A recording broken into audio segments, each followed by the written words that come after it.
Uşaqlar, bu nədir?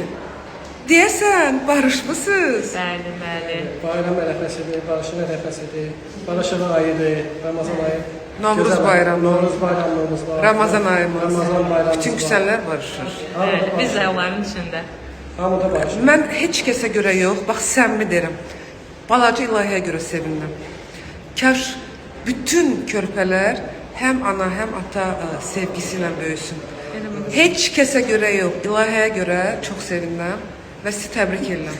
Çox sağ olun. Mənim takipçilərimə nə demək istəyirsiniz? Hansı ki sizi yıxıb sürüyəcəklər? Eybi yox, qoy yıxsınlar, söysünlər.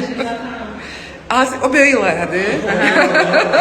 O böyük ilahə səs. İlahi xanım, sizi də təbrik edirəm. Sağ olun. Çünki balaca ilahə sizin nəvəvizdir. Sağ olun, bəli.